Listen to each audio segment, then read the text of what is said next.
अस्सलामुअलैकुम रहमतुल्लाहि वबरकातुहू। मैं हूँ सादिया जहाँ और मैं जिस विषय पर बोलने जा रही हूँ ये एक बाप की दर्द भरी कहानी है जिसकी बेटी का बलात्कार हो जाता है। कि एक बाप नहीं चाहता कि उसके घर में एक बेटी आए जो सिर्फ वो दे सकती है ऐसी खुशियों की पेटी आए, कि वो नहीं चाहता कि उसके घर में भी एक पड़ी हो जो नन्ही सी मुस्कान लिए उसके सामने खड़ी हो। वजह ये नहीं कि वो उसे पढ़ाएगा कैसे, वजह ये भी नहीं कि उसकी शादी कराएगा कैसे, वजह तो कुछ और है। वजह ये है कि कहीं उसकी इज्जत तार ना हो जाए, उसे डर है कि कहीं उसकी बेटी का बलात्कार ना हो जाए, उसे डर है कि कहीं उसकी बेटी का बलात्कार ना हो जाए। अरे कोई नहीं समझता इसके पीड़ा, उसके दर्द को, उसके शरीर के निशान, उसके बहते हुए रक्त को, क्योंकि हम तो मशरूफ रहते हैं अपनी ही बातों में। हमें क्या मतलब कितना तनाव है हालातों में, हमें क्या मतलब किस बहन बेटी की इज्जत लूटी गई, हमारे घर की इज्जत तो सुरक्षित है ना हमारे हाथों में। अरे और कुछ नहीं तो हम हिंदू मुस्लिम का मसला उछाल देते हैं, दो चार तुम हिंदू मार देते हो, दो चार हम मुसलमान मार देते हैं। क्योंकि बेटी के मामले में तो गलती सिर्फ बेटी की ही रही होगी, लड़के ने नहीं, लड़की ने जबरदस्ती की होगी। अरे शर्म करो ये कहने वालों, ये इज्जत बाजार में नहीं बिकती।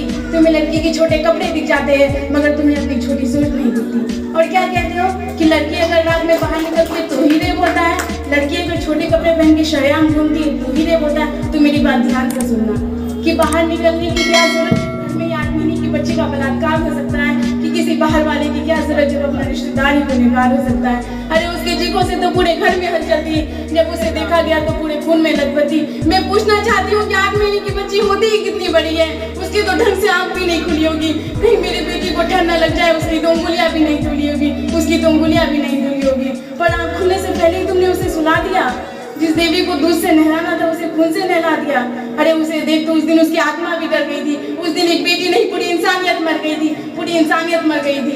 पर ना जाने तुम्हारी ये सोच किस फिराक में बैठी है, शायद तुम भूल जाती हो कि तुम्हारे घर में भी एक जवान बेटी बैठी है। अरे तुम्हारे इस भूल की वजह से मेरी बहन के शरीर में सरिया डाल दिया जाता है, चलती बस में से उसे फेंक दिया जाता है, उसे रोड पर नंगा देख के उसकी वीडियोस बना ली जाती है, फेसबुक व्हाट्सएप पे उसकी इज्जत उछाली जाती है। पर साहब वो तो तन से ही नंगी थी, मन तो उसका जिंदा था, एक चुन्नी तक नहीं उड़ाई गई थी। उस दिन मर्द शब्द अपने आप में शर्मिंदा था। अरे उसके कातिल भी जेल से यूं ही निकल जाते, वहां से निकल कर फिर वही कोई बस में चढ़ जाते, ताकि फिर कोई बहन उसके बस में सवार हो सके, ताकि फिर कोई दामनी उसके हवस की शिकार हो सके। फिर हम नारे लगा देते हैं बेटियों को कमजोर बताने की, हिंदू मुस्लिम में कसर नहीं छोड़ते एक दूसरे को नीचा दिखाने की।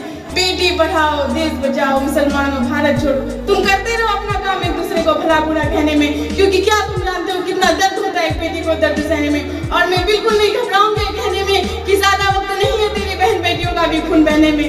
अरे ये सब कुछ सोचकर कौन बाप चाहेगा कि उसके घर में एक बेटी आए जो उसकी छाती से लगी उसके गोद में बैठी हो। पर अब और नहीं, अब हर आदमियों को टोकना होगा, इन आतंकवादियों से पहले इन जालिमों को रोकना होगा।